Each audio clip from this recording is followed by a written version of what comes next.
Dark data is basically all the stuff that we produce, a bit like we talked about earlier, going in the cloud and not ever thinking about it again. It's all the stuff that we produce, PDFs, statements, I'm trying to think off the top of my head, documents, brand assets. It's all the stuff that organisations and businesses create and potentially never use again. And often they don't know where it's stored, they don't know who's looking after it, and then there's usually a scramble when somebody goes, has anybody got such and such, and nobody knows where it is, because there's no processes for that sort of stuff. So what they generally do, we'll just create another one. And it's a bit like, that analogy again of fast fashion. Oh, we'll just buy another one. And basically that's what we do. So it gets called dark data.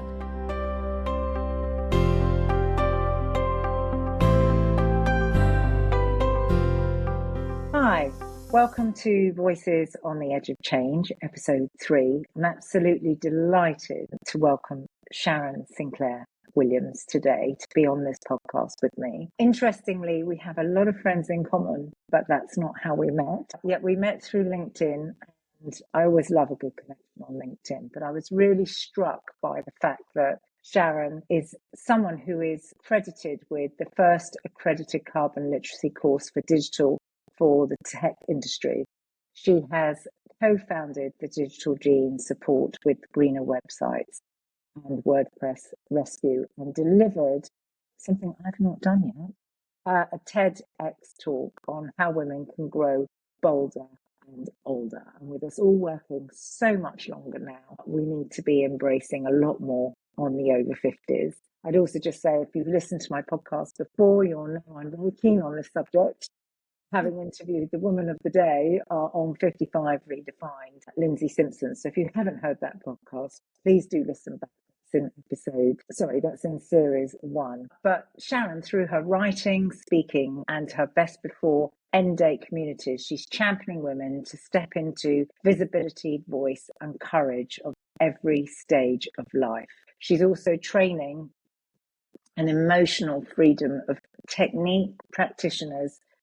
She's also training an emotional freedom of technique practitioners, helping clients navigate grief, ADHD, midlife, transitions, and with compassion and empowerment. And most recently, she's been named the Goodwill Ambassador for 2025 by the Assist Women's Network, with her legacy celebrated in the Sisterhood and Teesside archives, along with women like Mo Rowland. Sharon, you are most welcome. Thank you so much for joining me on the Voices of the Edge of Change podcast today. Thank you. I'm so delighted to be here, Lou. I don't know how I can follow that how you've bigged me up on that intro. Thank you so much for that. What more can I say, really? Well, we're delighted to have you, and we actually met through LinkedIn and then found out we had a whole ton of contacts in Teesside that we didn't know we had.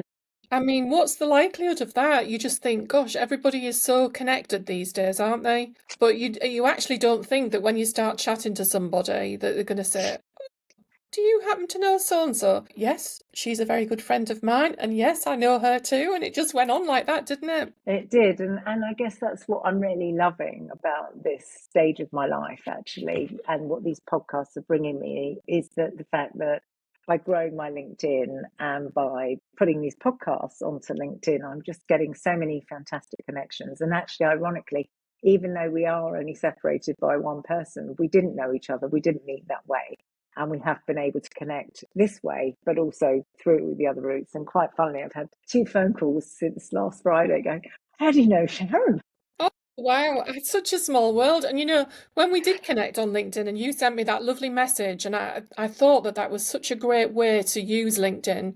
And you said, oh, let's have a virtual coffee sometime and, see what synergy we've got. And I thought, do you know, that's a great way to sort of continue that, because so often we just like somebody's post and then connect with them, and then it often just falls by the wayside. And I really like that. And I keep saying to myself, I'm going to use Lou's strategy that she used there, because I think it was a great way. I don't take it lightly when people connect to me on LinkedIn. And I know that we get quite a lot of salesy stuff on LinkedIn, and you could argue, but until it becomes salesy, I'm always up for let's see. Yeah, absolutely. And like I said, you really don't know. So thank you again for being here with me today. I know we've got sort of 6 big questions to ask you. And we may digress, because why not? We Um, probably will, won't we? with two women chatting, I'm sure we Of course. will. Of Um, course. but one of the things that I was really struck by when we first started talking was, and I guess trying to blow away the myths of literacy in computing. I remember way back when, I was in my early 60s, when I was first presented with actually, do you know what I'm saying? I was actually in my mid-20s when I was first presented, God, I'm showing my age, with a computer. And I remember thinking at the time, well, what am I supposed to do with this, for goodness sake? I don't even know how to type. I didn't go to Pitman's typing course, and I didn't want to be a secretary. So why am I being given They a were the only computer? options, weren't they, back in the day? Back in the day. Back in the day. Anyway, um, and what most people will laugh at when I say now is that they weren't even Windows based. So I actually had to learn how to program before I even could write a letter or an email or whatever it might be these days to somebody. And so when I heard about your work through what you told me about the fact that you were doing accredited carbon literacy courses, that you were actually doing things at an age when most people, forgive me, but when most people actually wouldn't have expected you not only to be doing things in this way, but to be creating carbon literacy websites, to be doing so much in the tech side of business at the age of late 50s, early 60s. I find that quite compelling and amazing, because most people have written us off at this stage. And yet Absolutely. the data is telling us that we are actually the bigger learners. We're actually the faster and quicker and bigger learners than actually our kids of our age, which we know are of similar ages, late 20s. So tell me a little bit about what inspired you to launch that, and what's been the response from tech leaders and alike and teams with you doing that? Yeah. I mean, when you said there about, we're probably a demographic who is keen to learn more than ever. Our kids have been used to, they've just grown up with it. It's just been there, hasn't it? We had Yeah, to, like you said there, we had to think on our feet and think, oh, this is new. What are we going to do with this? I mean, I often look back now and think I had a Saturday job in WH Smith, and I used to actually sell. I was in charge of selling the Sinclair ZX, whatever's they were, ZX81 is something the word, that some of those first right. computers, those first PCs. And I always remember getting to work on a Saturday morning, and there used to be a queue outside of the door through the shopping centre.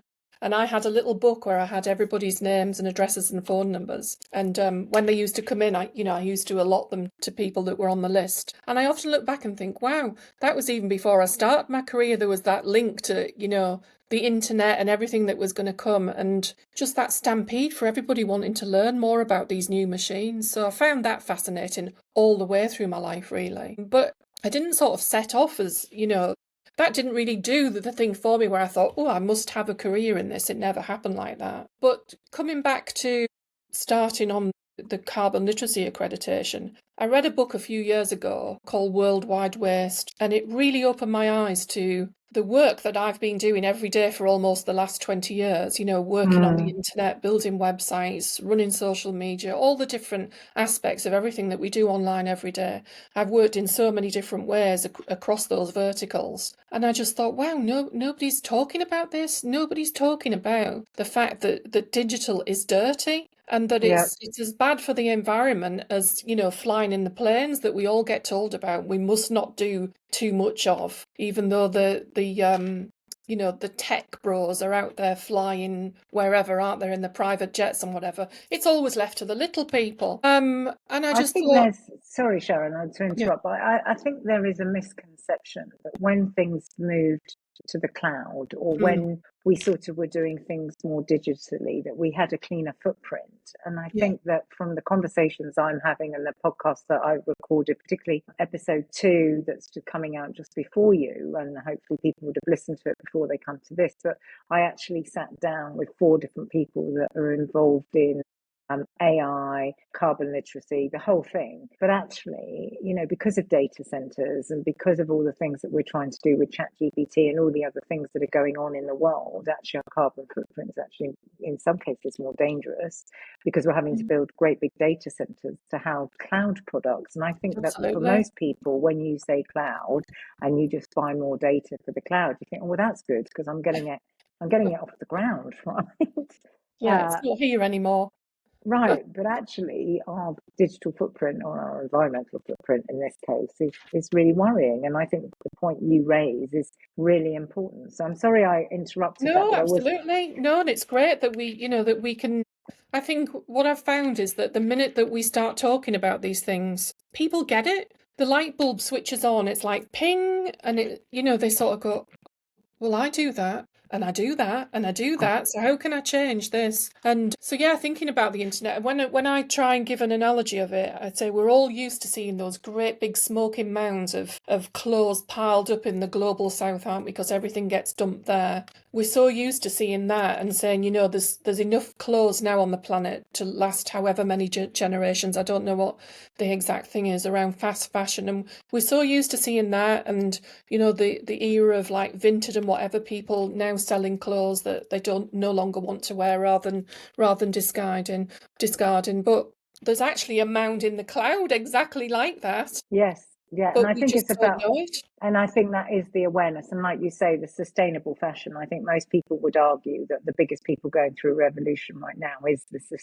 retail Yeah, and the sustainable absolutely. Yeah, fashion industry. And I know I've got two teenage neighbours who literally buy their thing on Vinted and the next day they sell it. They've yeah, worn it so they yeah, can sell it again. And my absolutely. Yeah. daughter's actually funded herself through uni by selling all our Really? clothes on Vinted. Well, Yeah, not completely, but yeah. it But certainly helping it certainly towards it, paid for her obviously. petrol and stuff like that.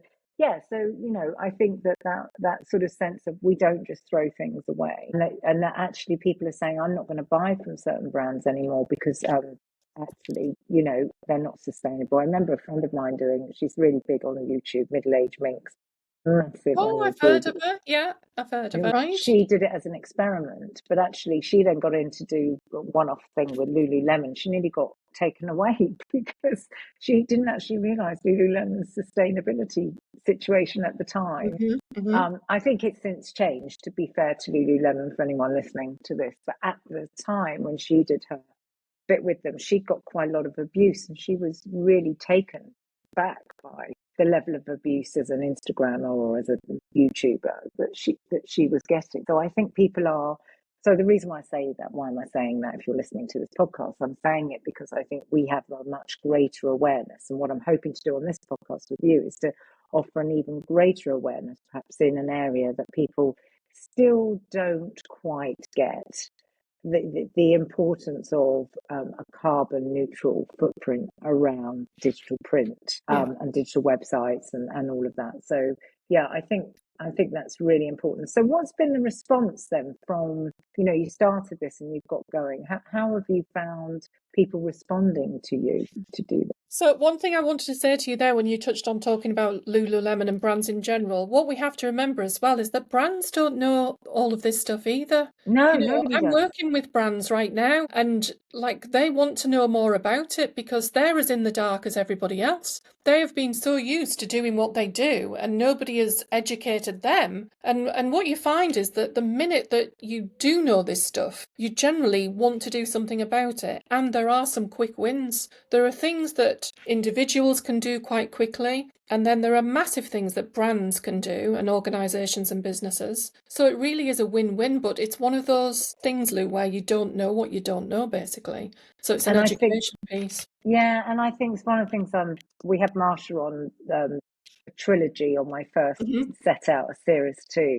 And Marsha Schenk, has been talking about all the industrial revolution and stuff like that. But the point I want to make here is what she does say and what she has continued to say throughout all three episodes is there's no playbook for the future, right? And, you can't know what you don't know. And it's Yeah, about leaders actually now have to stay ahead of the game, and they have to try and work it out, and they have to take risk, yeah, and they now have to really embrace the fact that they are going to have to be more agile. They are going to have to test things. They are going to have to try things. And actually, we're going to have to listen much more to people than we've ever done before, because they are telling us, right? This is I mean, what they they are want really you to telling do. us, Yeah. yes. And And if that's we the thing don't, as well, from a talent acquisition perspective as well. People want to hear and see more of this. And so if you as an organisation are trying to recruit the creme de la creme, you're going to have to make these changes, otherwise they won't come to you. If you're a leader, you've got to lead with this. People want to see that you are driving change, and it's no good just putting an impact report on your website and thinking, oh, that's it. Tick box, done and dusted. You've really got to lead from the front on this. And people want to see action. I think people are really, really fed up of just hearing the talk. They want to see the real actions, and they want to work in organisations and businesses that are doing this all of the time. I was chatting to a design business actually not too long ago, and they were quite interested in becoming carbon literate themselves, but they were also interested in using it as part of their HR onboarding yeah, process, so that right. every single person that joins the business Yep. knows all the time that this is embedded in the culture of how they work and how they live and do everything, really. And you've got to live and breathe it. It's no good it just being a one-off thing and thinking that's it, we've done it. And you're so right, you can't bury your head anymore. Times are a-changing, really. They really They are. are. And to pick up on a couple of your points, Abram, who is Yeah. on the episode 2 of this podcast from the BBC, her and I Yeah. did quite a big program when I was at the Beeb about the culture that you want to embed from the day that you start to think about the fact that you may embed something, whether it's digital AI or whatever word you're using and whatever Mm. it is.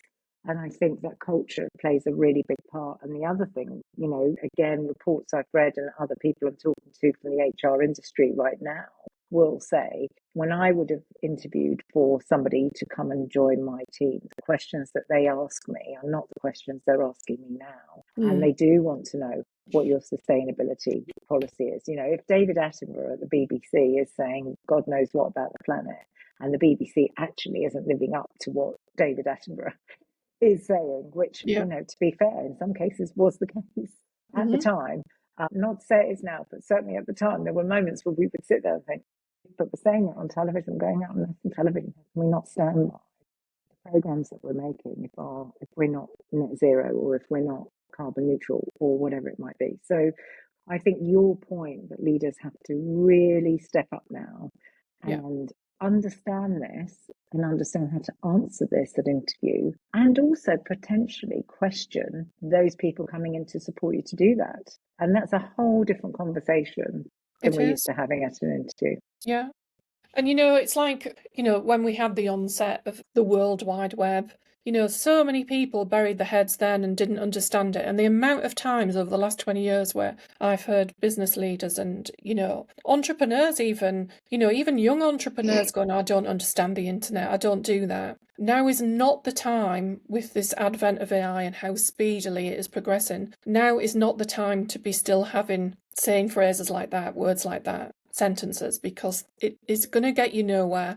We don't really understand. We've got no concept, I don't think, of understanding how much the world is going to change with AI. And what there are elements of AI in my course, but I'm constantly updating it because it's changing that much. I couldn't have, that course was accredited. It'll be 2 years in November, and I don't know how many times I've changed it already, especially around the AI part, because it's just never ending. And unless you can get to grips, you're not going to know everything.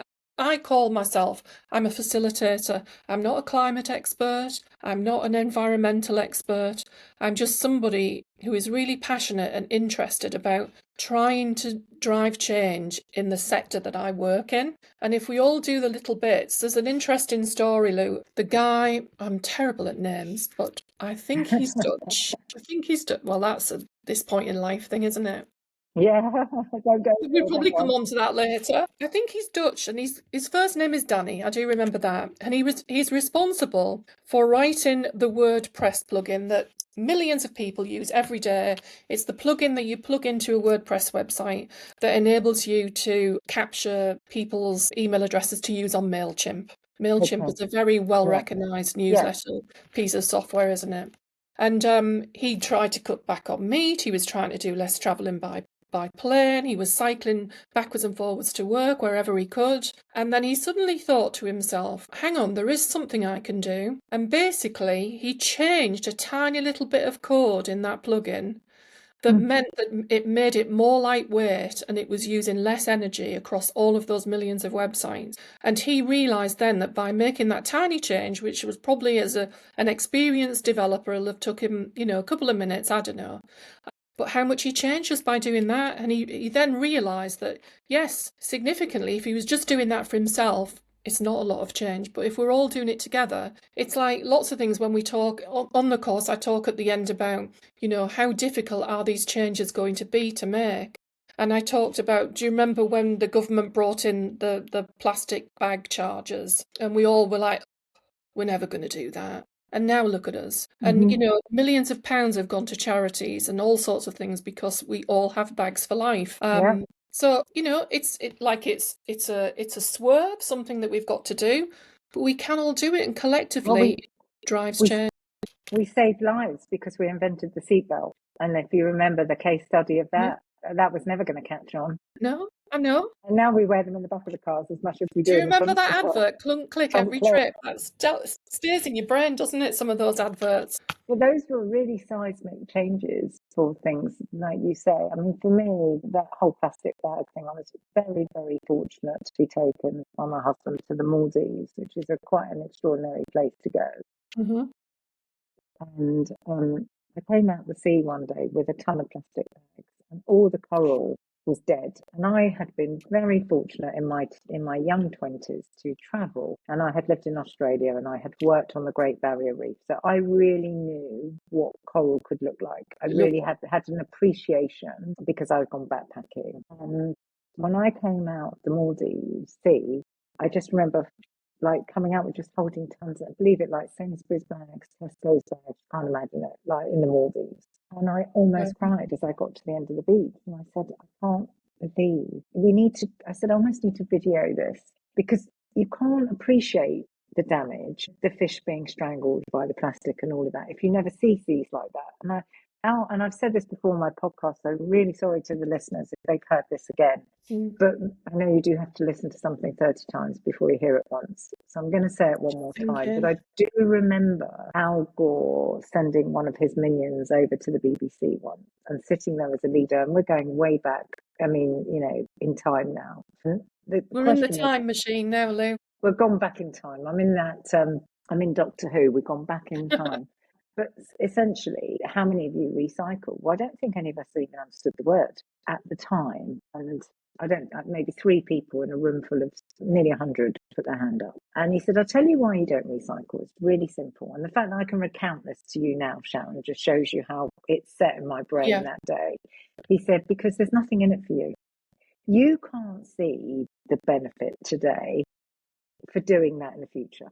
Why throw away 10 cans a week? What's the benefit of putting it in that bin rather than that bin? What's the benefit of washing it before you put it in that bin?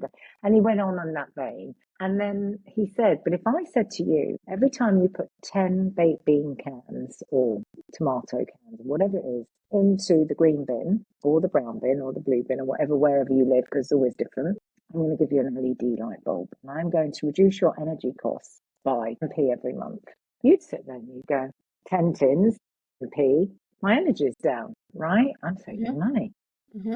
I'm actually saving money by doing this. Not only am I saving money, I'm saving the planet. And to this day, which has got to be well over 20 years, if not more, I still remember that example. And I remember that example because as a change manager, unless there is something in it for someone to understand the why and the big reason and the benefit to them, and to constantly sing the benefits, then why do it? Absolutely. And it does sound a little bit selfish, but it really drives the message home. It's like you were saying earlier about the clunk click.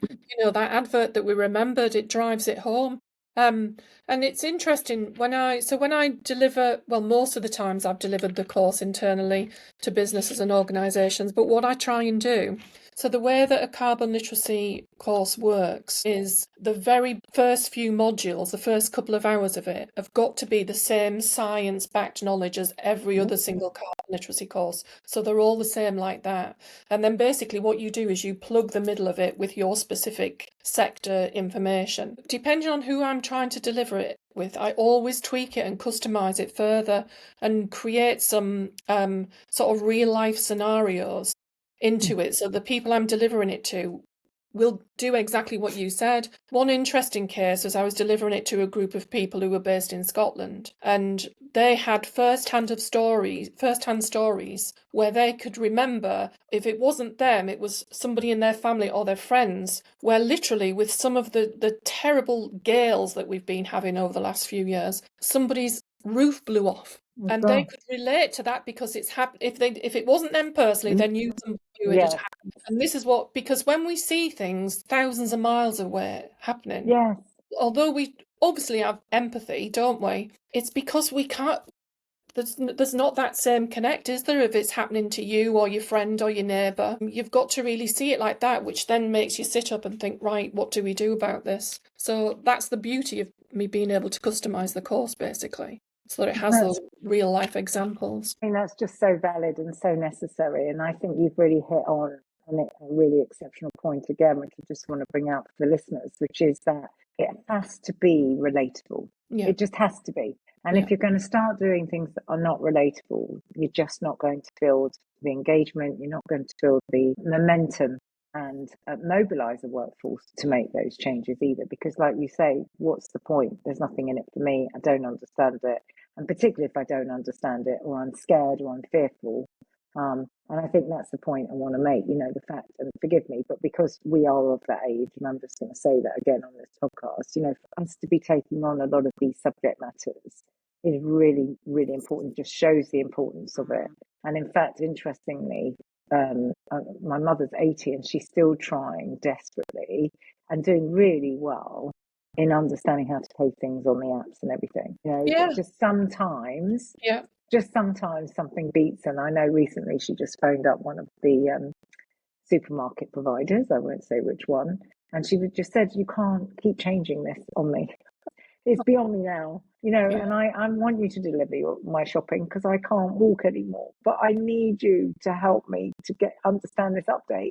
I don't understand this update. And so, and that's somebody who's in her 80s that could have given up, really given up. But she said, I can't give up because I won't be able to function in life. I won't know how to park the car. As simple as that, right? I won't know how to do anything if I don't keep learning. Really a good point though, Lou, because that comes back to something else that I'm passionate about as well. There are not enough intergenerational workplaces. There are not enough people in workplaces who are helping to design products and information for older people. We're about to have some sort of, you were saying it earlier, you were a guest on a podcast about midlife, and we're about to enter this sort of really unusual period in history where there are lots and lots of older people. And it's like when we hear about the great redundancies and everything and older people being, just discarded. We need those people in the workplace for the exact reason that you were talking about your mum. An older person will understand how that all works, that a 20 and 30-year-old who's, decades away from it yet are not going to even think about, are they? Well, no, and it goes back to that old age adage as well. Why start a pension at 20? Because when you're 60, it's worth £100,000, that 20 quid a week or 20 quid a month, Absolutely. Right? But it's all those things. And I think the other point that you make, which I think is, again, really important for this podcast, because we just talked about it in the podcast that I released in the trilogy with Marsha and Nalima at Jones this time, which is... You've frozen for me. No, I haven't frozen. I've just lost my train of thought. Right, sorry. Did you pause it? Is that what you did? No, it's fine because the script will pick it up. It's fine. It's fine. No, I know what I was going to say now, but is that whole HR? So they talk about in episode 3 of part 1, in episode 1, part 3, what they talk about is the fact that there are less people being born. Therefore, we are living longer as well. We are working longer. And the other point I want to make is that if we don't recognize that we have to stay in the workplace, to your point, we can't ensure that the knowledge at the top, and if AI comes in underneath and we don't teach people how to do things in a particular way, when those people get to the top, they won't know how to be us.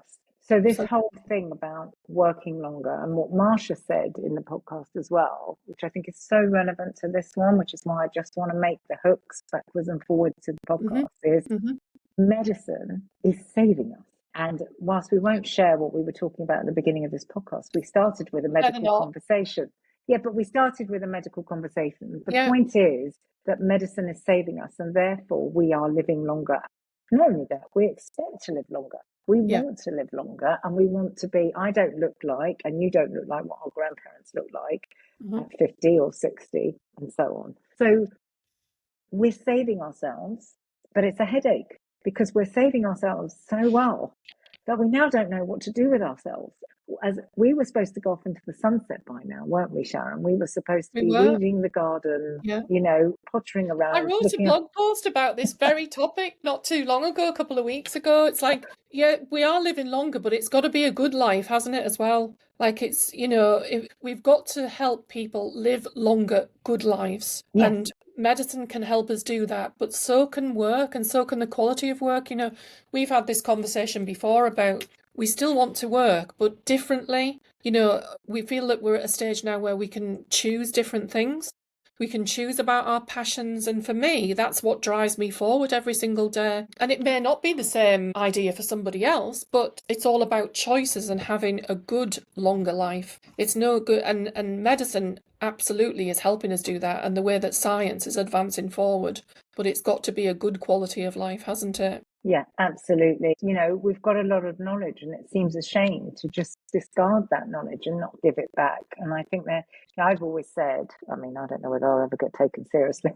I have always said that actually, as part of you leaving an organisation, as part of the goodbye package, even if you're retiring or whatever it is, you should be giving something back into the organisation, whether that's recording a podcast with that person about everything that they learned, whether it's a masterclass at lunchtime, whatever it is. I really believe that we shouldn't allow leaders after, 37 years in my husband's case, me in 25 years, to leave an organisation without giving back some knowledge. And I was flabbergasted that 11 of my husbands, effectively, who had been editors at the BBC. Can't you imagine 11 editors with over 30 years of service? What must that equate to in knowledge, right?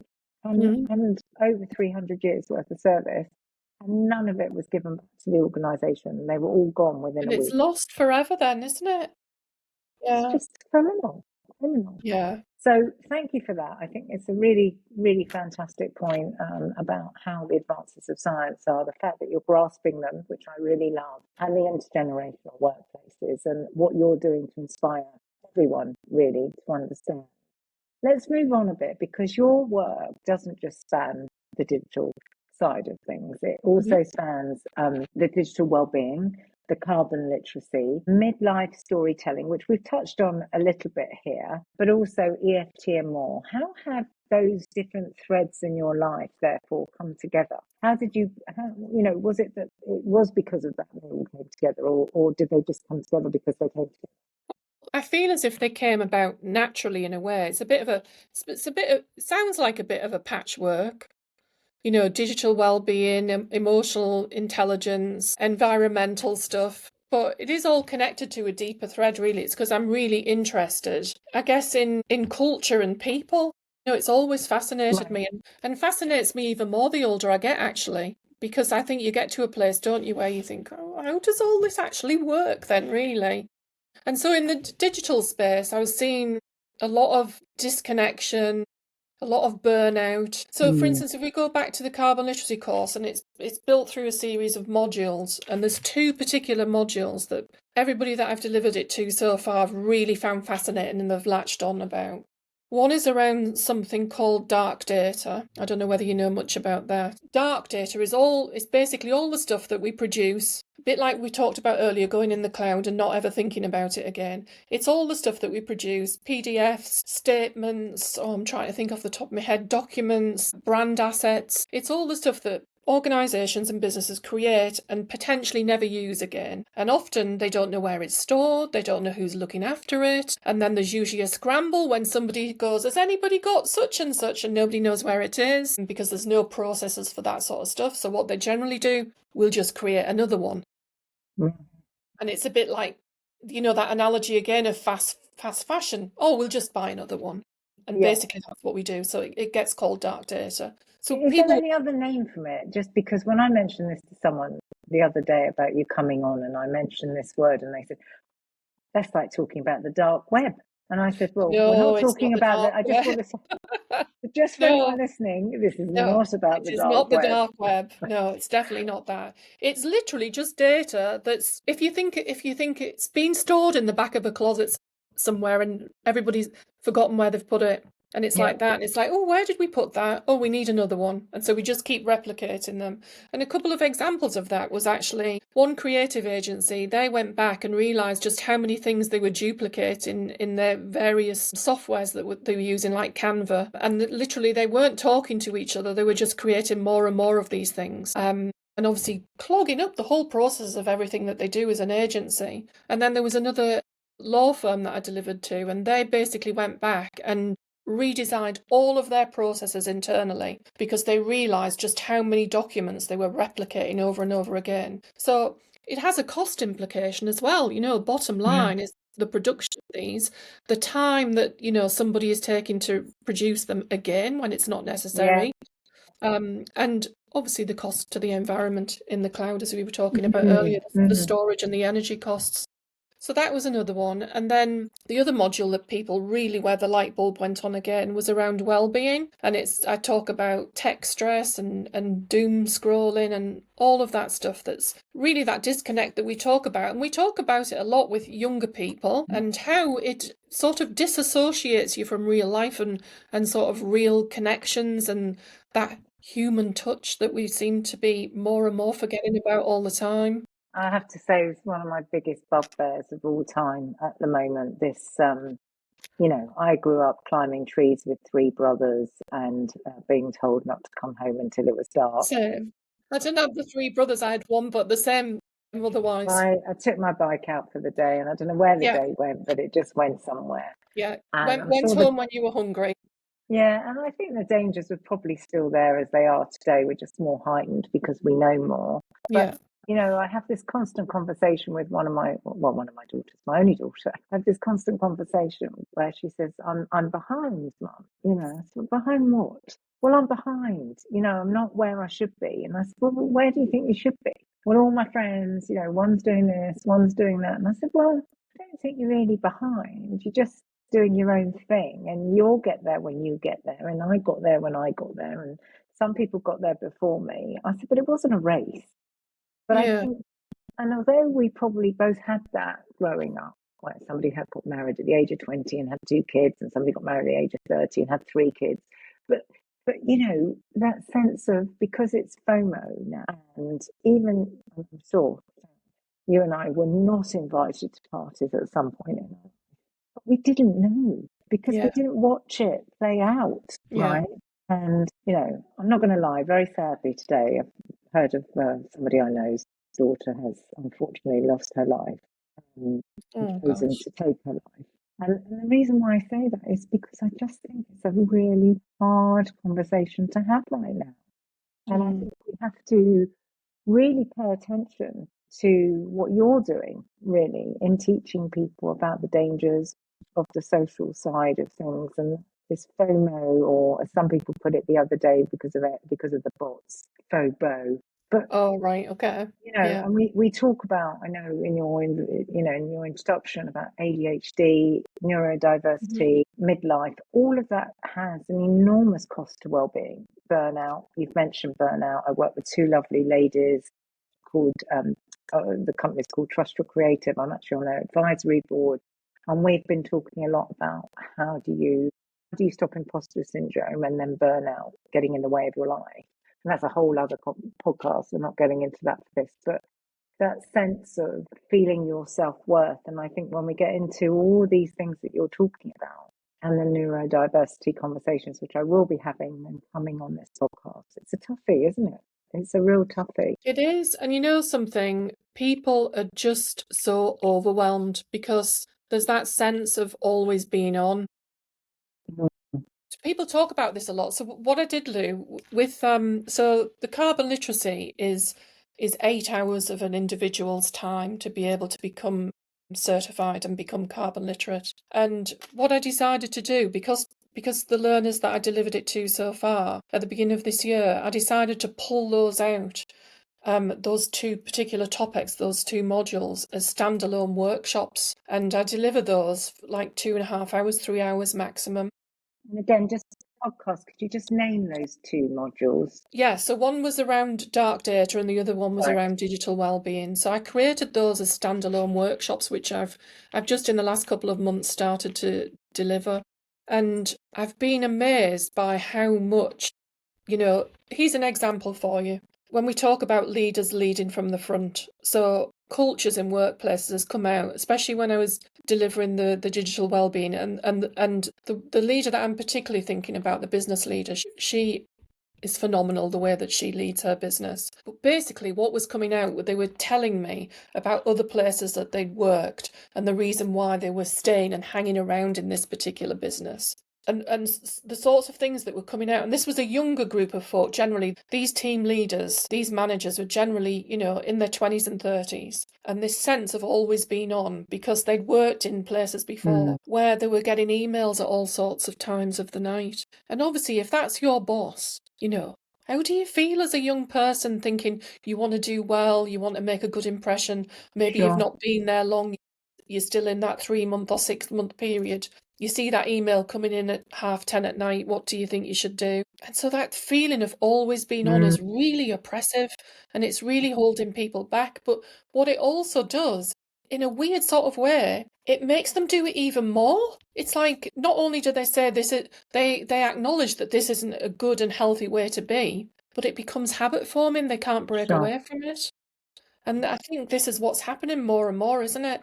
I was diagnosed really late in life with ADHD after having a really, really bad menopause time for quite a number of years. And it all made sense, both especially to my family when I was diagnosed. And one of my addictions was and still is that I have to fight every day is doom scrolling.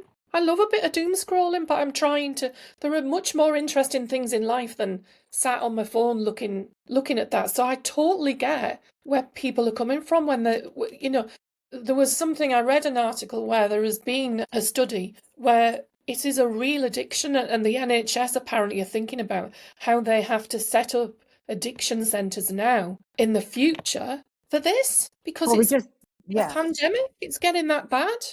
Yeah, and unfortunately, we are seeing another approach, aren't we, with some schools actually stopping a mobile phone, almost like it goes in a box when you come in and you get it when you leave, which I remember way back when, and this was before this type of phone, when my daughter had a flip phone and she went away on some sort of school holiday thing with the, I don't know, it was like 3 nights away on some Duke of Edinburgh or something, or whatever it was, it doesn't really matter. But the fact that she could call me all the time crying from the door, because she wanted to come home. I thought, oh my God, why am I getting called? Deal with it and don't send her home. Not because I'm not a caring mother, but because what are we teaching our children? Yeah. It'll pass, don't you? Those things pass. But you have to learn emotional well-being, and you have to learn how to deal with emotional difficulty in life. And whilst I accept that, I honestly accept that I think my daughter's had her fair share, but I'm not going into that for this podcast. There are times when I just think that is life, It is. And if they don't learn it, it's you're not doing them any favours later on, are you? I don't think so. I think, one of the things that's been said about her in particular, and she'll kill me for talking about her on this podcast, but, she is more resilient than most children I know, or young adults, because she has had to endure and come back and dust herself down and pick herself up. And it's hard, and it's hard as a mother to watch. And of course, I'm not going to lie, I've probably tried to fix it too many times as well. Yeah. But at the same time, if we don't understand to deal with those emotions, and I think it was Mel Robbins actually very, very recently on the podcast, the Letton, obviously, podcast, where she talked about she was recognizing that adults in their 50s were behaving like 6-year-olds. Yes. Because, Yeah. did you listen to that bit as Yeah. well? I didn't listen to it. I read somewhere about it. Yeah. So what she basically says for those listeners listening into this podcast, which is very, very interesting, is how many of you remember either yourself or that child that you've had, or that you've had your niece or nephew over, where they suddenly throw a tantrum because you won't buy them a second ice cream, something. And your normal reaction to something like that when they've thrown themselves down in the middle of the street Yeah. or the aisle is to Yeah. scream at them and to Yeah. tell them off and to drag them away. What we don't do as human beings is we don't sit down and say, I know you want a second ice cream, and the emotion that you feel right now is real. Actually, you're allowed to feel that way because that Yeah. is the right emotion. But now you have to understand how to deal with that emotion. Yeah. And actually, interestingly, we And you're still don't not do getting that. an ice cream. Exactly. Had we have taught them that, or had we have shown them that, by the time they get Yeah. to 50, when the same thing happens, they go, it's okay to feel like this. I'm fine. But they don't. So we get It's a so 50-year-old. interesting. It's so interesting because, threading the EFT through, I love storytelling, and I wanted to try and find a way, something that could help me, manage my ADHD, manage grief, all the types of things that I've been going through over the last 5, 6, 7 years. And it's so interesting that coming across EFT actually did that for me. And what I often, when I'm delivering sessions to my clients now, things that come up more and more is we don't get taught this stuff. We don't get taught how to handle emotions, which is what you've just exactly touched on there. Weaving in We don't get EFT. taught how to do that. That's a really good example, isn't it? I think so. And it was one of the questions I was going to ask you about integrating that into your work, especially around grief, midlife, and ADHD. Do you want to just say a little bit about how you are? I mean, you started to say it, but how Yeah. you're integrating the EFT into the work that you do. Yeah, I mean, it's funny how, these threads of life occur, isn't it?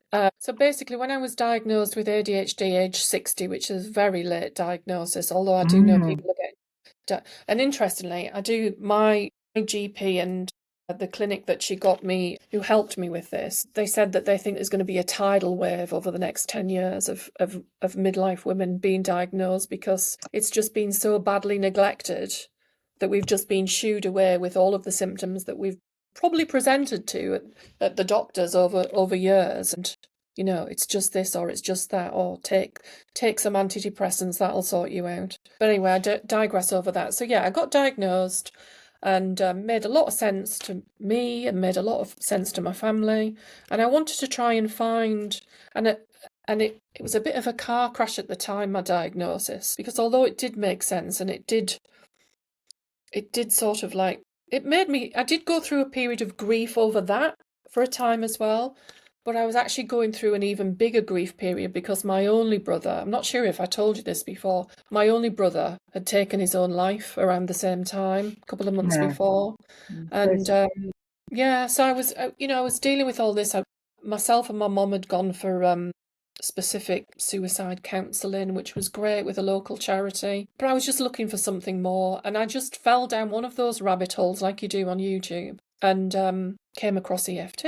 And I started tapping myself, basically tapping on, these energy points, not really understanding much about it, but thought, I do actually think that's helping. So I did this for months, and then through my blog last summer, I got invited down to London to create some content with a group of other content creators. And there was a group of us sat round waiting to find out what was going to happen for the day. And there was this lovely, bright, vibrant woman sat next to me, and we were admiring each other's colourful clothes. And then, what do you do? And she goes, oh, I'm an EFT practitioner. And I was like, oh my God, the universe has sent you to me. And that was it. We were having loads of chats about that, kept in touch afterwards, had, various phone calls and messages and stuff. And just was learning. She was pointing me in the right direction, where to find out more. And then in true ADHD style, I thought, well, if I'm going to do this, this is going to be my passion project. Although I had been learning how to not spin as many plates, I thought this is one plate I do definitely want to spin because I feel like it's really helped me. And so I found out who were the best people in the UK at this point in time to train with. And two wonderful practitioners based in London. And so at the beginning of this year, I started on my journey of becoming a practitioner. And part of that, you have to carry out 50 sessions, 50 hours with at least 20 different people. And so that's what I've been doing basically for several months now, carrying out my sessions with my EFT sessions with people. And it is fascinating, Lou, that nearly everything that people talk about, so they might want to come on and talk about a fear of driving, fear of not feeling enough, stress at work, lots and lots of different things. So they'll come on and think that they're going to talk about that. But the way that, I don't know how much you know about EFT, but it allows you to regulate your nervous system so that you can then open up space to talk about the really tough, hard stuff. And everything goes back to childhood, everything. And when we were saying earlier about we don't get taught how to regulate our emotions, I think if we were having lessons about emotional well-being in primary schools, in infant schools, when the world would be a much better place for everybody. Because how many times were we taught, especially in our era, little girls especially should be seen and not heard. Be quiet. Stop crying. What are you crying for? All of those feelings that we had and we didn't know where to put them, where we should place them. If we'd been taught that this was all okay, we wouldn't be carrying all this junk around with us. No, I do think there is something about I mean, I know even as a mother, I wish I could go back with my knowledge. And I know life's journey, and obviously, I've always said, I've actually said this a lot in my family, that we're born the wrong way round, because by the time we Yeah. learn it all, we're gone. Mhm. But I do wish I'd known some of the things I know now that I could bring to motherhood that I didn't bring because I didn't know. I agree. I feel slightly cheated by that because I think I Mhm. could have done. I'm not saying I've done a bad job. My daughter doesn't think I've done a bad job, but I could have done a better job. And I Yeah, know, as I my mother agree. would have said to me, there is no handbook, Lou. So why would you? In fact, she doesn't even call me Lou. She calls me Louise. But there is no handbook. But Not just when you're in trouble. yeah. Well, probably, but she's never called me Lou. But I do wonder, about that sense of really being more. And, we have to be careful because I think we can. And I'm going to say this because I'm going to be slightly controversial for the podcast, aren't I? But, sometimes I think we go so far the other way with worrying about mental health. And there is that bit of, to the point that we made a few minutes ago, which is you have to fall over and scratch your leg and it has to Yeah, bleed because you won't know yeah, how it will heal. yeah, But at the same time, I do think there are ways of, and I think it goes back to your point about helping children understand the emotional feeling that they have and whether that emotional feeling is real or not, so that they yeah, understand how to manage it, not to have it, how to manage it. And I think yeah. that would give us quite a bit more as Yeah, we but it's grow up. okay to have feelings, isn't it? Yes, We're very complex human beings, It's okay to have those feelings, but what do I do with it then? I've got this feeling now. I feel really angry. I feel this. I feel disconnected. What do I do with it? Where do I put it? yeah, maybe There's go in a nothing boxing wrong. ring for half an hour, right? Yeah, It yeah, might be just go in a boxing absolutely. ring, Just or some exercise. or Yeah, go outside and scream in a field because that's going to make you feel better. yeah. But I think that's right. And just if I can just take you back for a minute, because I'm conscious I've probably got another 3 questions yet to get to. But just very quickly, for the sake of this podcast, there'll be some people listening to it in their ears and never looking at us on the screen, which is fine. And there'll be some people that will all be looking at us on the screen. What are the things that you do? And obviously, if you can tap your forehead or Yeah. So the you can way that say it. so the way that EFT works, it's a combination, I guess, of if you think of acupuncture, Yep. but instead of using needles, we're using our fingertips. And Okay. we use energy points that are based on Chinese traditional Yep. medicine. We use energy points that are sort of like our head and our chest. And so they are just here above your temple, at Right. the side of your eye, under your nose, your chin, your collarbone, both sides there, under your arm, and then the top of your head. So the way that it works, we tap on those energy points whilst we are saying, I don't like to call them affirmations because they're not really affirmations. They're not often very positive. So it's been proved, there've been several white papers now, several scientific papers about how tapping can reduce the amount of cortisol that's surging around our Yes. bodies.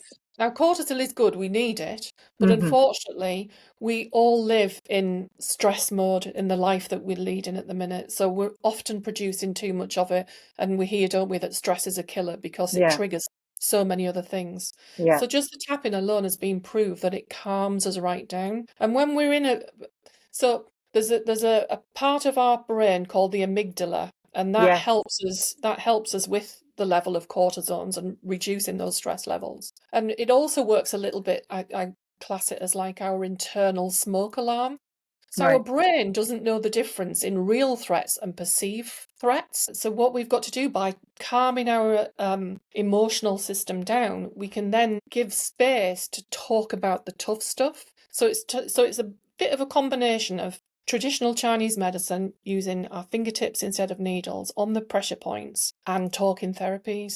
And Right. what I've actually been doing, so whilst I'm a student, I'm not charging. I'll be qualified hopefully in November. But I've actually what I've asked for is if people feel that it's worked for them through a series of sessions, and not just one sessions, if they feel it's worked for them, will they give me a testimonial? Sure. And I said that's all I want, because then once I am qualified and I Cool. want to show people the type of work that I do. And I am hands down blown away. If you go onto my LinkedIn profile after this, Lou, I've been asking them, only if they feel like it, you can either send me an anonymous one that I'll use anonymously, or you can write me a testimonial on LinkedIn that I can use in my marketing later. And every single person so far that I've asked for one has written me on LinkedIn. And if you go on there, the proof is there of how this is working for people. Well, I definitely will after this, and I'm sure some of our Totally. I mean, listeners will. even like me feeling how it changed things for me, how I deal with things, my ADHD especially, and a feeling of not being enough. Am I enough to do the work that I do? That imposter syndrome, tapping on all those things every single Mm, day. But then to see it actually work for other people and see how they're then going off into the world with a totally changed mindset has blown my mind. Really has blown my amazing. mind. And like it's one of those career pivots now that I've thought, do you know what? I think I'm actually quite good at this. I actually don't Good feel for as if I've you. got imposter syndrome with this. I feel quite good at it. So I'm really, really enjoying it. Well, Yeah. that's great. And if somebody is listening to this podcast, are there any spaces for trials, or is it just they could actually just book a session There with aren't you? any spaces for trials right now because Okay, cool. I'm more or less done on Okay. my sessions, to be honest. But I will be starting to talk about it more as I'm getting close. Obviously, I want to make sure I'm qualified in November. But I've actually just chosen its new name that it's going to be called, Lou. If Oh, it's I so can is it? We can hear it first announce here. it here. It's going to be called Love Yourself First, EFT. Love that. Love yourself first, EFT. Because I just like that story, that analogy of like, if we don't do the work on ourselves first, what can we be in the world? And it's really interesting, just to cap off the question that you asked me. It's like I feel as if when we're more grounded, aligned, stress-free and happy, I think that's when we make better choices. We all know when we're feeling really happy and buzzing, we make great choices, don't we? Sure. And I think that if we can just work towards making those better choices, that's when we do more for ourselves, more for the teams that we work in, and ultimately then more for the planet. It's a Yeah. win-win, really. And so that's why it seems a bit patchworky, but there are reasons why I feel it's all threading into everything that I do, I think. Well, I think one of the things I would just say as an observer to you, listening to your story, is that, and again, it's something that's come out in a few podcasts over my time, particularly when I'm interviewing people in their midlife. It is the fact that actually it's purpose. I know, me being the hashtag voice for impact on everything that I do and label is because it's about purpose. It isn't necessarily about me. It's about purpose. I do these podcasts so that I can stay curious in the change arena and understand that when I go on stage or whatever it is that people book me for, I'm able to talk to things because I've had brilliant conversations with people like yourself, and I've kept ahead of the game, or I've just become informed in something I didn't know. Yeah. And and interestingly, when I was with my coach while I was trying to work out what I was going to do with myself, and she said, "Oh, ditch the podcasts, ditch them, ditch them." And I went, "Well, I'm not ditching them because that's where my curiosity goes." So Yeah. yeah, no, but you're not making money from them. I said, it's not about making money. It's not always about the money, is it? Was a, one, of course, it's a marketing strategy. I'd be lying Yeah. if I wasn't saying it wasn't. And if Yeah. anybody thinks I'm lying on that, then go fine.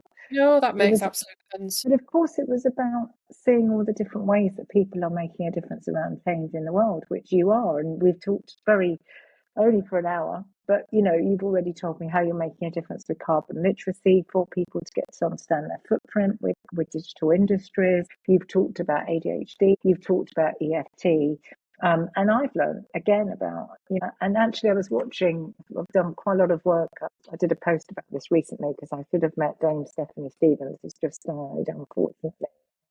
I had a very good age, at the age of 91. But nevertheless, she was a trailblazer in tech, right? She was probably the Yeah. first woman ever in tech, and certainly by changing her name to Stevie, was Yeah. instead of Stephanie, Absolutely. Dame Stephanie. But she put all of her time and money into autism because she had an autistic child. And interestingly, I don't know if you know, but they had a suicide pact, her and her husband, if they couldn't get him the help he deserved and they couldn't provide him with a good enough future, they were all going to have a suicide pact. Did they? Yeah, and she, interestingly, was a survivor from the Holocaust. So to think Yeah, that I she know could even that. Yeah. contemplate Yeah. suicide, having lived through being a Kindertransport child. So I always found her Mm. story very fascinating. And if it wasn't for lockdown, I would have had lunch with her. I, having set up an autistic provision myself and seeing and being around children with autism, quite a lot of what autistic children do is this sort of tapping and this whole sort of, to readjust Yeah. themselves. Yeah. And, if we think about it from an animal perspective, if you have a dog, which you and I do have, how many times do they shake themselves down when they're overexcited Hmm. to calm down? So Yeah. actually, them shaking themselves and us touching ourselves, or autistic children, adults, also doing the same thing when they get very nervous, makes total sense to me about the EFT therapy and the And affirmations on top. there are practitioners who specialize in helping autistic children and children with ADHD, and they do amazing work. There are some that specialize in certain niches, where they feel that they can really make a difference. I'm still trying to figure mine out, and not everybody does specialize. So I'm basically, all of those 50 sessions have been all sorts of different things, which I found fascinating and really like a challenge to help people. So I don't know yet, but I've seen some of the work that people do around autism, and it's brilliant. Well, I can't wait to see where you go with that. So, um, I'm going to take you on to, we haven't got much longer, but just briefly, just because it's something that you'd think I wouldn't be nervous of, right? Because I talk all the time. But that TEDx talk, that moment of that TEDx talk, tell me, you did something about how women can grow older. Sorry, how women can grow bolder and older. Yeah. What have you therefore, what would be your one or two things that you think you've seen change? And I know we've talked a little bit about it, particularly that you've seen change and the visibility of women over 60. What are you noticing? I've got to be honest, I'm not seeing a great deal of change around visibility for women in the 60s. I definitely think it's there for 40s and 50s. Right, When I right. first started writing my blog, I was 54, and I won an award for that because I guess I was seen as a bit of a trailblazer back then. I probably started it it was at the same time that I was roughly starting the digital gene business up.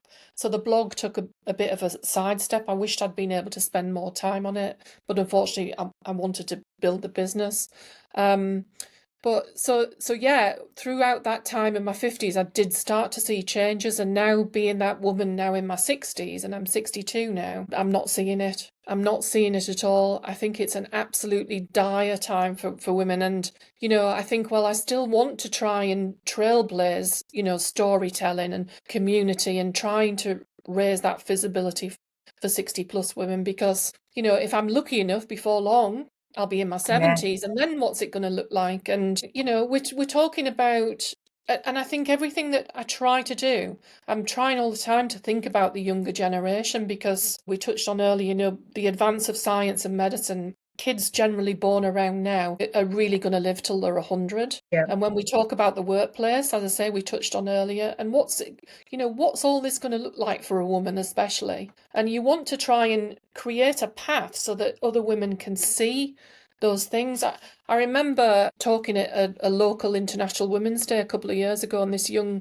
girl came to me afterwards. I was talking about, just what my life's like and going through the menopause and different things. And this young girl came up to me afterwards. She said, I really enjoyed that. She said, because I thought it would be done. I thought there was, getting to your age, I thought, oh, that's going to be done then. Like, I mean, working in tech and digital, in many cases, you're done at 35. Yeah. And, often I show up in a room and I often think they're looking at me thinking, oh, what's she come to do? Never thinking that I'm passionate and curious and really want to know as much as I can about AI and, what's happening. And it's like, why should that be so unusual? So you're trying to create that path for those younger women to see. And so I guess that's why, even in a really small way, Lou, I just keep trying to do it by, showing up and writing about all this stuff. I just say, I am just your woman next. I'm your 60-plus-year-old woman next door. That's all I am. I'm just curious, I'm interested, I'm passionate, like many other women, and we should no longer be sidelined. Brands, unfortunately, are still generally run by 20s and 30-year-olds. I approached a skincare brand on Instagram recently because I was paying a fortune, for hyaluronic acid and vitamin C and all these things we put on our face every day. And I thought, oh, reading about that brand, it's loads cheaper, but it's getting really good results. I might try it out. And so I messaged them and said, I'd really love to feature you and try them out. I said, but I noticed you haven't got any older woman on your Insta feed. And their answer was that they just they're only new, they hadn't got round to it yet. I was like, well, I've got to say, and I know I've mentioned her already on the podcast, so I'm sorry that I'm mentioning her again, but Jo Good, Middle-Aged Minx, one of the things, hats off to Estee Lauder. On one of her episodes, and I don't know which one because she does so many blogs, so it doesn't really matter. Estee Lauder, they did the most incredible show reel. Now, Jo Good is 70. she is. She's on this morning. Yeah. She's on the BBC. And when she set up Middle-Aged Minx on YouTube, she laughed with me and she said, I'm just going to do it as an experiment. I mean, it's not going to go anywhere, is it? I'm nearly 70. Nobody's going to take me seriously. Thankfully, they are. Yeah. And thankfully, she is becoming a household name all over our airways. I mean, you can see her on everything. And she's re-diversified in many things. But hats off to Estee Lauder, because it was a completely unfiltered moment of her showing her skin raw, completely raw. And I've got lines, look, we've all right. Yeah, same. But totally raw with the creams and showing them how they blended into her skin. And I thought, that's really quite something. Because most makeup brands wouldn't have dared to use Jo, and certainly not unfiltered. And so she's now the face of Hobbs, she's now the face of Next, she's now the face of God knows what. And brilliant. And we need to see more of those, don't we? I mean, this is what I find is like, I've got a post in drafts at the minute for my blog that I've been writing. It's just like, I feel like sometimes they just throw us a bone. It's almost like there's a bone for you. We do a little bit of something and then it reverts back to type. And we're the ones with the money, basically. Well, I know that's the other thing, but that's a whole other podcast. So we'll come back to that, Sharon, another time. But it's so true. And actually, it's quite funny because I was at a thing once at the BBC where they were showing you the demographic of Radio 2. And I wasn't on it. I just wasn't on it. And I said, is there something wrong with this graphic? They said, why? I said, because I'm not on it. And they went, oh no, it's fine. We've had our value of you. Okay. Yeah, they just said they'd had their value of me. No, I was irrelevant. I mean, this is it. I just feel like every now and again, like I say, throwing us a bone, throwing out a token celebrity, and we're all like, yes, there is hope for us. And then it falls by the wayside again quite rapidly. There is a lot of ageism. A lot of ageism. It's that last ism they call it, don't they? They do. The one that we're all having to try and really work hard to fight against. I'm sure it does happen for men, and it works both ways, doesn't it? I was chatting about this the other day at an event. Like, you're too young to do that. You haven't got enough experience. And then it's, you're too old. You can't do that. It's just never ending, isn't it? Just let us be. But we've got to break the norm, haven't we? We've just got to keep fighting and breaking the norm. We do. So, two questions. You co-founded the digital team to support greener websites and WordPress rescue. Can you share just one standout moment, a success moment of how you've helped a business reduce their carbon footprint through a digital design? Yeah, I mean it's basically now when we're designing websites, although the vast majority of our work really in the last year has been around the carbon literacy and the workshops. But when we are designing websites, we design them now. It's always been designed first for us. We build custom websites. We don't try to force content into a template that's never going to work for somebody. Right. You know, when people buy off the shelf templates, they're like, "Oh, I really wanted it to do that, but it doesn't," and trying to force a lot of words into a format that's never going to fit. So we design around the words first and foremost because words are important for humans as much as they are for SEO. But generally now, for the last 2 or 3 years, we've been making sure that the designs are lightweight, that they're not clunky, that they're not heavy, that they're not gonna, so the carbon footprint that they're generating is really, really as light as possibly it can be. So, you know, we optimize all the images, we optimize the layouts, we're using green hosting to host the websites as well. Just everything about making it lighter. If you think about the heaviest, clunkiest thing, you know, nothing, when you talk about something being unwieldy and heavy, that's what many, many websites out there are like, because they've never been built with this thought process of making them carbon light, because nobody has known about it. And so those are, you know, photographs, most people just upload photos and images and never think about the size of them. Some of the standouts of when we've taught business owners like how to optimize their images before they put them on the website. It's how to optimize them so that they're nice and light. They're not straight from the phone, because if you've ever looked at the size or the weight in kilobytes of an image that comes directly from your phone, it is massive. It's ginormous. And so the amount of energy that's needed to do that, there's like so many things, And do so you many have, things. again, for the sake of this podcast, do you have a top tips guide to a greener website people can find? Is it on your website? Is Yeah, it the something that... tip is really there's is to can't remember. There are various tools out there. Can't remember off the top of my head, and I shouldn't I? To test if your website is green hosted, because Okay, if it's green hosted, that's a great win straight away, because you're not using fossil fuels to create the energy for your website. Unfortunately, there are still some hosting companies out there that are using fossil fuels as energy for websites, so I need and to so you check can that out check straight after this if podcast. you So want I'm in to the put middle it of in the designing. show.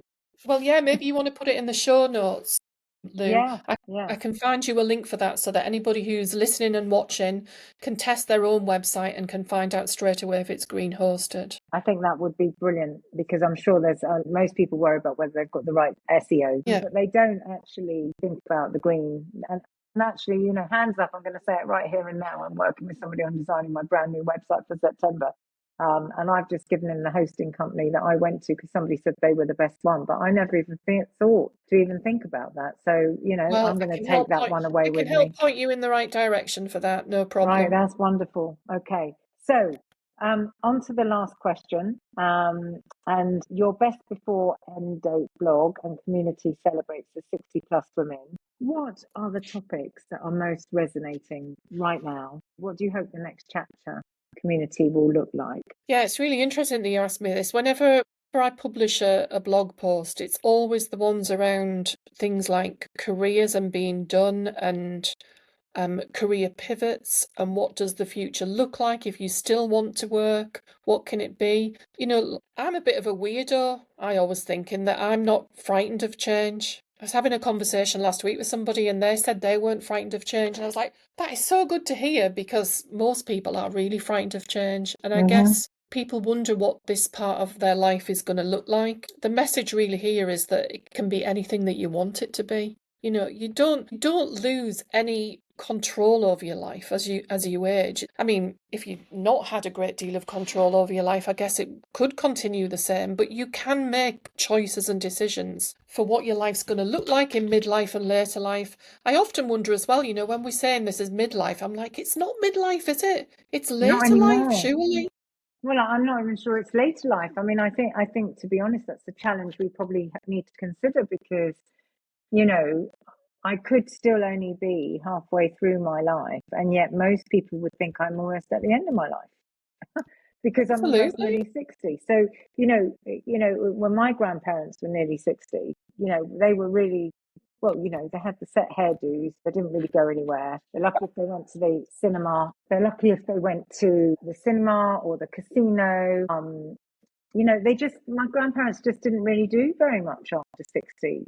And I think that now, even though we thought we might be retiring and doing more traveling, I think even that's getting later and later. And what we're also seeing is our children's generation are thinking, well, I'm going to travel and work at the same time. I don't know about you, but I've got VAs that seem to be surfing during the day. Then they come alive at 7 o'clock at night. And as much as I love my podcast editor who'll be listening to this, laughing whilst he edits, and it's great that he's out all day surfing with other people.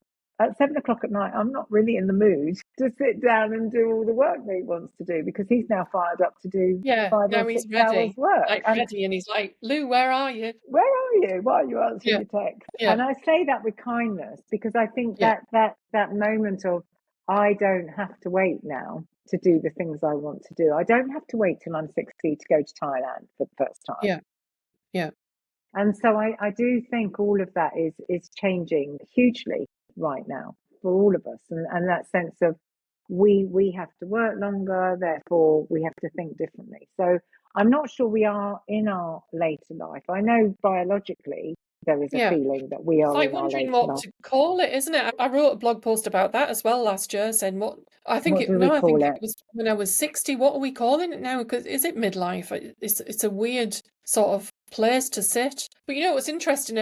A reader commented on a post last week or the week before and said to me, I really love your zest for life, Sharon. And I was like, I think I do have a zest. I do.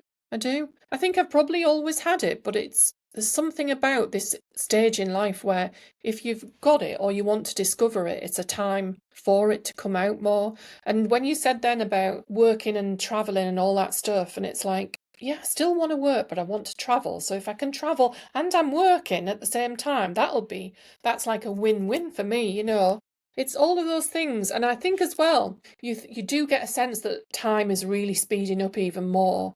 Yeah. And, my Well, husband God, and it's I, nearly September, for God's sake. Where did absolutely, 2025 I just know. go? I know. And my husband and I don't know about you, how you feel. We often have chats, when we sat somewhere together having it over a glass of wine, and we just think, well, we've really got to do this over the next 10 years, haven't we? While we still can do it, before everything starts to Chat all the fail. time. There's a 13-year age gap with us, so we're having that chat all the time. Oh, are But you? yeah, Yeah. yeah. I What mean, should we do? in fact, prior to coming on the podcast was the road trip to France. Whilst I'm going to try and work and go on a road trip all at the same time, because Brilliant. Yeah. if we don't, when do we do it? Yeah.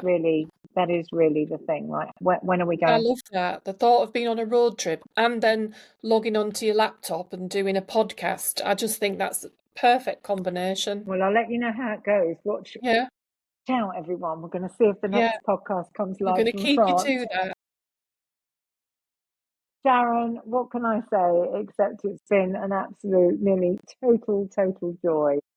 Oh, We thank could have you. gone on for so much longer, and I have a feeling that you and I will come back together again in some form, I actually, hope whether it's so. live on stage or on another podcast, because there's so much richness. But what I'm going to do now is I'm just going to record some of my reflections. Thank you so much for joining me on this Thank podcast. you. It's been an absolute pleasure. Thanks so much for inviting me on. I really love what you're doing with all of this. I think Thank it's going to be you. so well received. So, yeah, I can't wait to listen to the others as well. Well, I'm really humbled. Thank you so much. Just before you go, Sharon, would you like to tell people how they can get a hold of you, find you? That's always a question, isn't it? How can they get hold of me? Actually, there's two ways. The best way is to get hold of me on Instagram or LinkedIn. I'm on Instagram as Sharon Sinclair-Williams, and I'm also on LinkedIn as that. I have a website that tells you all about my portfolio career, which is called Sharon... God, I can't even remember what it's called, Lou. SharonSinclairWilliams.co.uk. I've got my Digital Gene website, which is thedigitalgene.co.uk. And I'm also going to be launching my Instagram account for my Love Your First EFT very, very soon. Watch this space. Well, we can't wait to hear all about it. So thank you Thank once you. again, Sharon. And Thank if you could you. just stay on the line for a minute, that would be Will great. do. But thank you Thanks so a much. lot. Thank you. Cheers. Cheers. I really loved that conversation with Sharon. My goodness, such a different conversation to some of the other podcasts. I was really struck by the fact that she's got so much energy to carry on, the fact that we're both entering into, is it midlife? We're not sure. Some people might think it was end of life, but for us, we feel like we're just getting started. I think there's something about getting into your 50s and 60s where you really feel that you have a different purpose in life. And it's really important to lead with purpose. And I love what she's doing around the EFT. I love what she's doing around the blogs. And as she's already given out her website, I won't do it again, but I will put it into any posts that I do for how you can follow Sharon. But her advances into the technology side of life and helping people really understand their carbon footprint, thinking about how green your website is, the host that you choose. We think about it in retail, but are we really thinking about it in digital? That was something I really took away. That sort of hit me in the face today. So busy worrying about my retail footprint and my electric car, all of that sort of stuff for the planet. But am I really thinking about my digital footprint? How am I designing my websites? How am I even uploading a photo? Oh my God, I felt so guilty. How many times I upload a photo from my telephone, hadn't even thought about the size of that. The dark data, how many times have you recreated the same PDF in the ether? Statements, brand assets. I've worked in large organizations over my time. I can't imagine. I must actually, the more I imagine what she's just said to me, the amount of duplication of digitization must be quite frightening in terms of people's digital footprint. So, as a listener to this podcast, is that something you can take away now and go back to your organization? I mean, can you really go back and challenge your digital footprint? How will you think about working with others within your team and asking them that question? How many times are they uploading the same thing? Do they know where they're uploading it to? Do they have a pathway? Can you actually track back? I know from the amount of programs I've made in my time that we have lost in the archives, that we couldn't necessarily say where they are, but they're probably in the dark data that Sharon talked about. So for me, I think that was one of my biggest takeaways. I think the other is about being brave. Don't worry what age you are, be brave. And if you don't know, keep learning, because actually giving lots of talks in schools recently, and working with Claire Preston as I'm doing about bringing this 100 days, your first 100 days product to market. I think what's really important now is that people really understand that there is a continuous learning, that we have to change all the time, and that we are overwhelmed by change. But if you want to be brave and you want to change, then you have to work it out. And therefore, you have to stay ahead of the game. And the only way to stay ahead of the game is to be a little bit more me, I suppose. Keep asking those questions. Keep being curious. And you know what? If you don't know, that's fine. Somebody else will, and they can teach you. So I hope those have been some good reflections for you on this podcast. I know I say this at the end of every podcast, and I know it must sound really boring, but please subscribe to my channels. I'm on Spotify, Apple, and YouTube, and probably some others I haven't mentioned. You can find me at louroby.com, but please do subscribe. It really helps me gather more Sharons and have these really fascinating conversations. Thanks so much for tuning in, and I look forward to seeing you on episode 4.